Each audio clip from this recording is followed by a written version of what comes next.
Thank you for tuning in to this special episode of O'Donnell for Liberty. Today we're going to take a break with the format and break with tradition and simply read a discussion section from a scholarly article titled COVID-19 and the Political Economy of Mass Hysteria. I had previously done a reaction segment to this video with a good friend of mine, Bill Barger, which you can see only on YouTube and Odyssey. So if you're a subscriber of the channel, make sure you check out that video as well. Before we get started, make sure you like and subscribe to the channel and the show, and make sure to leave some comments with your opinions on what we're reading today. Make sure to join our production team on Patreon by following the link in the description and share this content with your friends.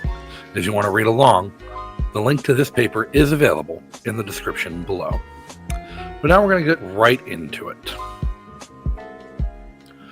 Discussion of amplifiers and attenuators of mass hysteria, minimal state versus the welfare state. There are several corrective mechanisms and limits for a mass hysteria. There exists well-known strategies to reduce anxiety, stress, and fear which individuals can employ in a society with a minimal state. Releasing tension from one's body through sports and exercises helps to limit psychological stress. Furthermore, it is essential to find distractions from the negative news and to socialize. Without state restrictions, such distractions abound. Hysteria may cause people to inflict harm on themselves and innocent bystanders. In a society with a minimal state, there exists an essential limit to the destruction resulting from mass hysteria, which is the enforcement of private property rights, which, in theory, is the only task of a minimal state. Most importantly, in such an institutional environment, there does not exist an institution that is powerful enough to massively violate private property rights, perhaps with the possible exception of the minimal state converting itself to a welfare state. In addition, while anyone in a hysteria related to public health may voluntarily close their own business, wear a mask, or stay home, in a minimal state, no one can use coercion to force others who are healthy and do not succumb to the hysteria to close their business, wear masks, or quarantine. A minority can just ignore the collective panic and can continue to live their normal lives because they are free to do so. Such a minority can be an example and a wake-up call to those that do succumb to the collective hysteria or are close to doing so. This minority may be especially attractive to borderline cases. Suppose that a small group of people during a collective health hysteria continues to go shopping, to work, to socialize, and breathe freely, and does not fall ill, massively and fatally. Having this example, the anxiety of observers may fall. Observers may follow the example, and a group of hysterics shrinks. It is one of the core characteristics of decentralized systems that they allow for competition, error detection, and correction. If the people that ultimately become role models for others through their interaction become ill and die, the panic would be confirmed.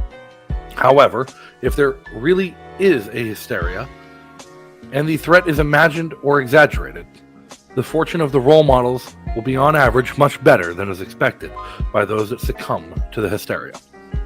A sufficient number and variety of role models allows observers to correct and adjust their expectations.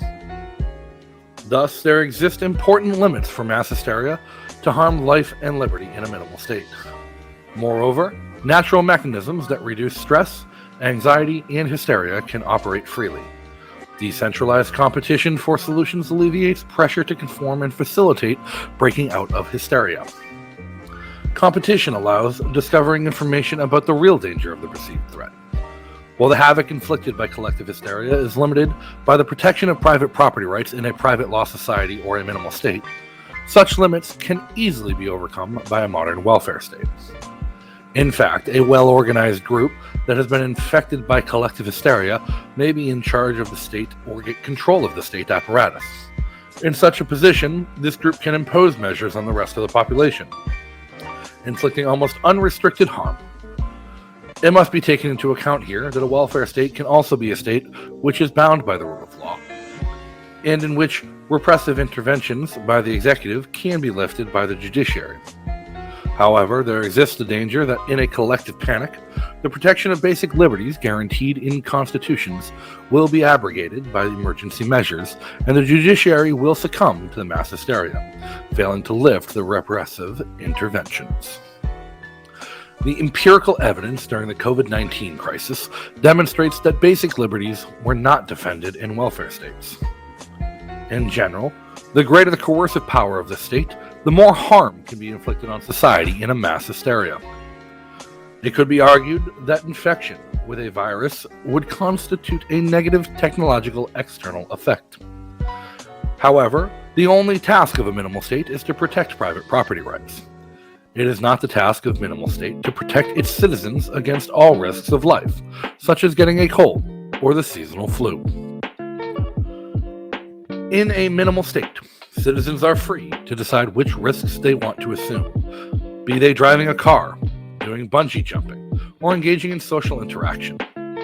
Indeed, the state's attempts to reduce infection rates in the form of mandatory face masks, the shutdown of businesses, or shelter-in-place orders does violate the private property rights that the minimal state is supposed to defend and may produce negative externalities in the forms of depressions, alcoholism, or suicides.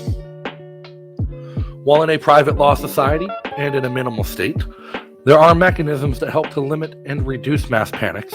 Collective hysteria may be exacerbated by a powerful welfare state for several reasons. First, the state has the power to diminish and prohibit those activities that do reduce fear and anxiety, such as sports, diversion, and socializing.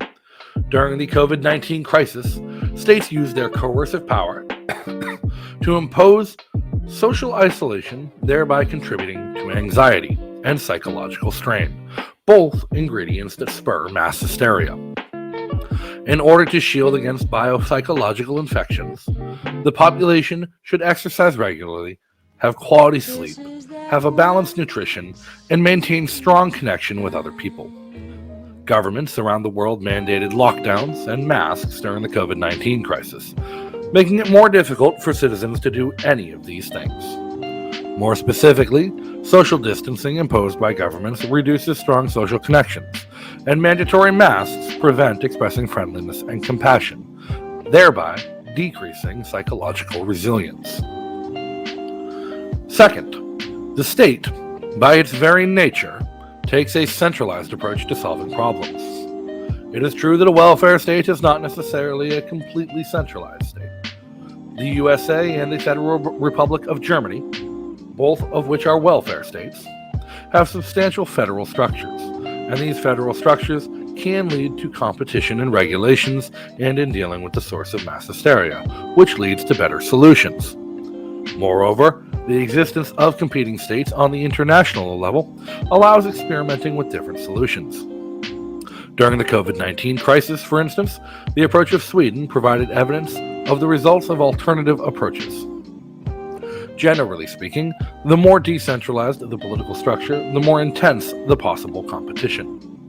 In any case, the state, by its very nature, deals with the source of a hysteria, such as the perceived threat of a deadly virus, in a centralized way.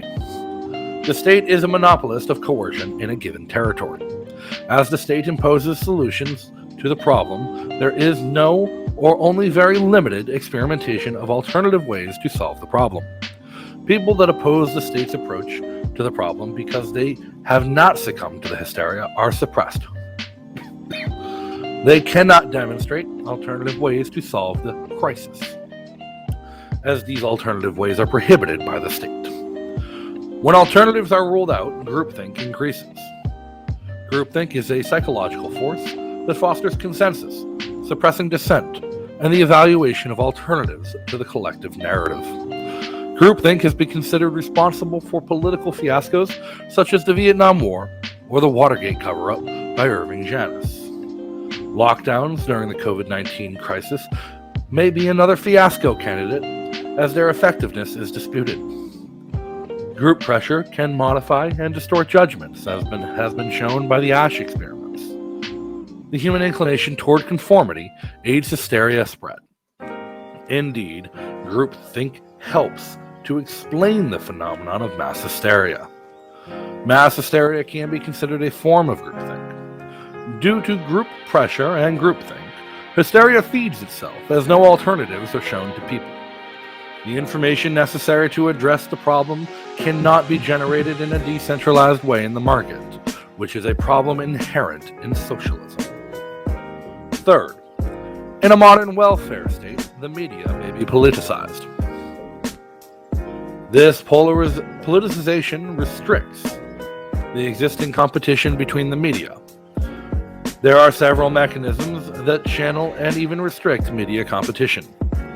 News outlets and social media platforms may develop close relationships with the state. The state regulates media, and it may also own media outlets directly, such as public TV or radio channels. The state typically also requires licenses for certain media to operate. In general, new outlets and platforms may look for the goodwill of state agencies. Moreover, government officials are often used as a source of news, leading to a statist bias. While objectivity would require presenting both sides of a story in times of crisis, politicians rarely present both sides of the stories. Another form of indirect state influence in the media is that they are staffed with people who are educated in state or state-licensed schools, reinforcing statist bias in media. News agencies and social media platforms connected with the state may engage in and promote massive negative news campaigns. Negative news sells. The media have the incentive to portray danger. The story of a government as a hero who provides a resolution to threats is incredibly marketable. In fact, mass media spread panic by presenting SARS-CoV-2 as an unprecedented threat. Information seeking on the internet was associated with more symptoms during the COVID-19 crisis. Being reminded and made aware of one's own mortality constantly produced anxiety. The emotional pictures of coffins, mass graves, and patients on ventilators contributed to the collective fear. An excess of COVID-19 news generated anxiety and panic, also called headline stress disorder. Negative social media news generates psychological stress that was unknown in former times and is well suited to cause mass hysteria. Social media consumption correlates with anxiety and psychological distress. Excessive discussion on the COVID-19 on social media deteriorated psychic health. The news coverage of COVID-19 was almost completely negative. News on the increasing COVID-19 cases outnumbered stories of declining cases by a factor of 5.5 even in times of falling cases. News agencies may actually intentionally scare people and suppress alternative information. In short, mass hysteria, sponsored by a biased media sector, may run out of control in a modern welfare state. Fourth, negative news from an authoritative source produces anxiety, and it's particularly harmful for psychological health. Experts that endorse the credibility of a threat increase the spread of mass hysteria. Many people, especially in times of crisis, look for help from the modern state. They attach great authority to the representatives of the state and speak to the warnings of the state institutions. When doctors such as Anthony Fauci speak in the name of the state, telling people what they face a terrible threat and have to wear masks and stay at home, it becomes easier for a collective hysteria to develop than would be the case in a more decentralized society, where no such powerful central authority exists.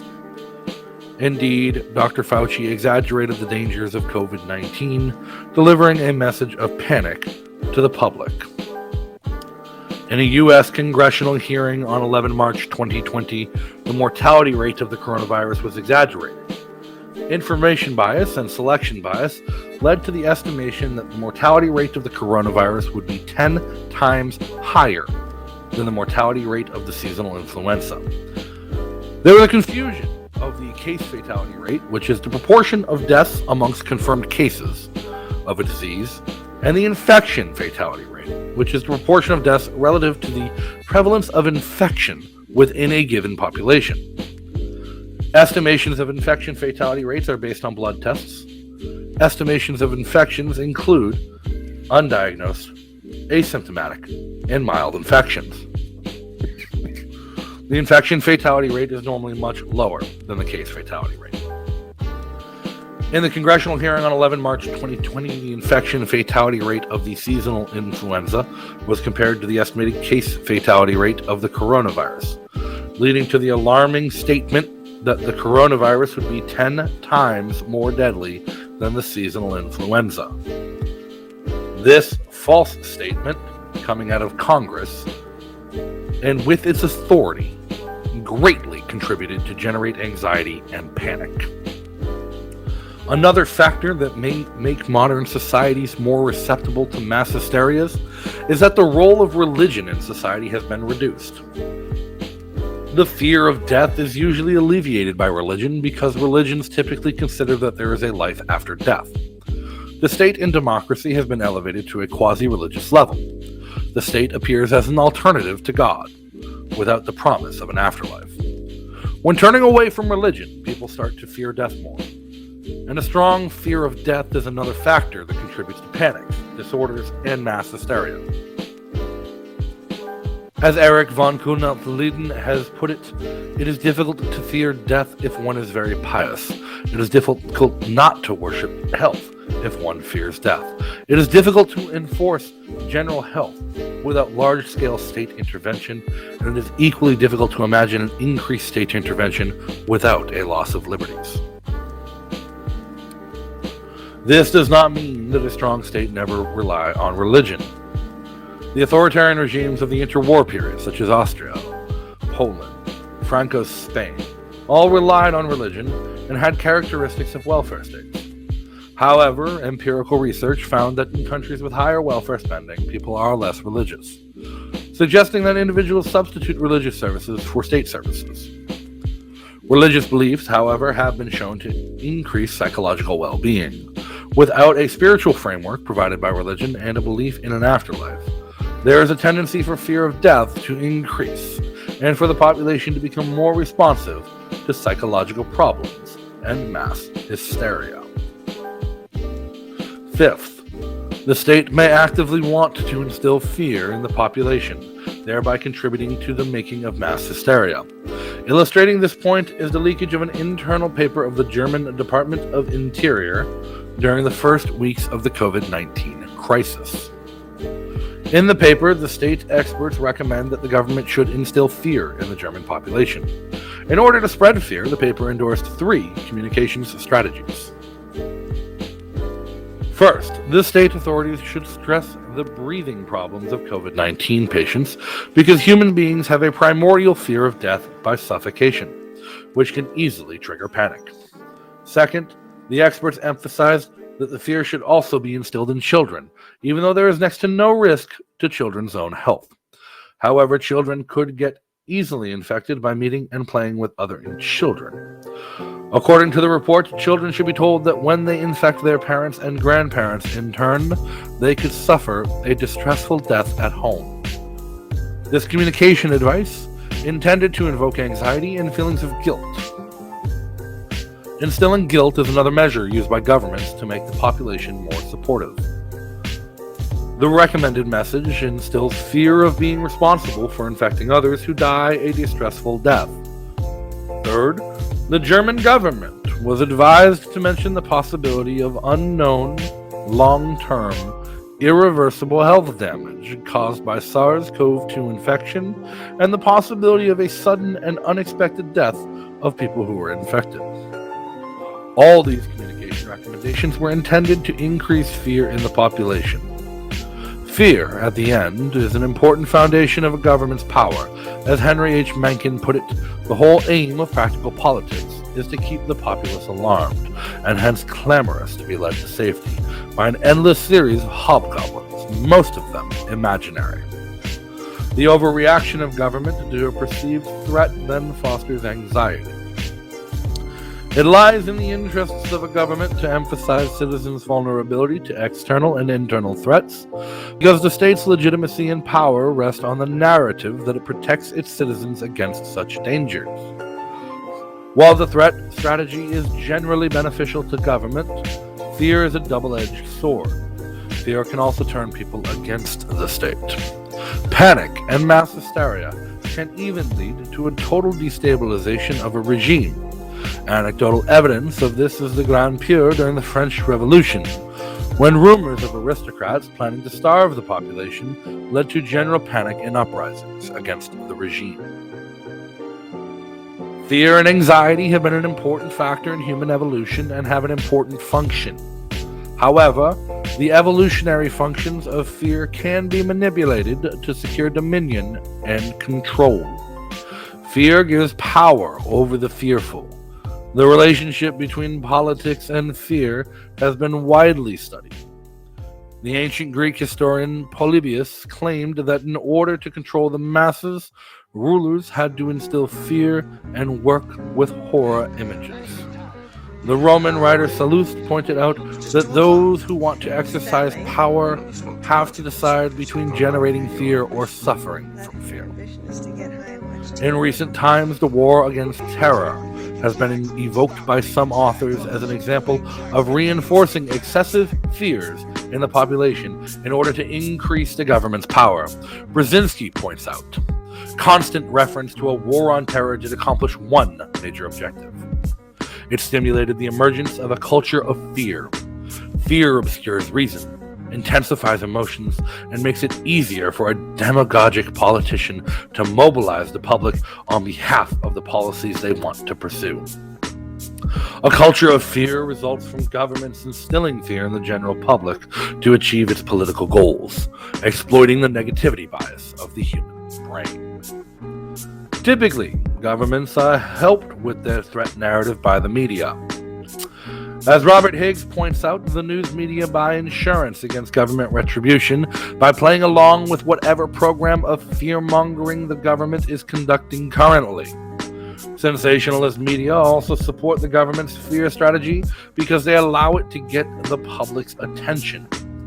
This combination of a state willing to use the fear strategy with support of mass media provides fertile grounds for mass hysteria to develop, with a negative effect on public health. Sixth, politicians have an incentive to overshoot the mark in their responses to a threat. This is because politicians are largely exempt from the risk of possible wrong decisions and their costs. Political decision makers can largely pass on the costs of their actions to others. Additionally, the larger and more centralized a state is, the better and more extensively the costs can be passed on to others. Self-interested politicians face an asymmetric payoff. Underestimating a threat and failing to act has great political costs, as politicians will be held responsible for the disaster caused by the threat they underestimated. By contrast, an exaggeration or even invention of a threat and bold state intervention are politically more attractive. If the existential threat claimed by politicians really turns out to be such a great danger, they can be they can be celebrated as heroes if they enacted bold measures.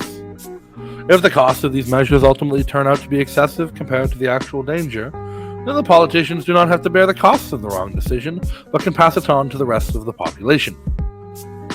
Politicians enjoying a guaranteed income, therefore, have an incentive to exaggerate a danger and to impose exaggerated measures, also called policy overreaction, which is conducive to the emergence and growth of mass hysteria. In sum, property rights tend not to be effective limits in curbing mass hysteria in a welfare state. Moreover, the state may inhibit the natural mechanisms that reduce stress and hysteria. The centralized nature of the state increases group and conformity pressures.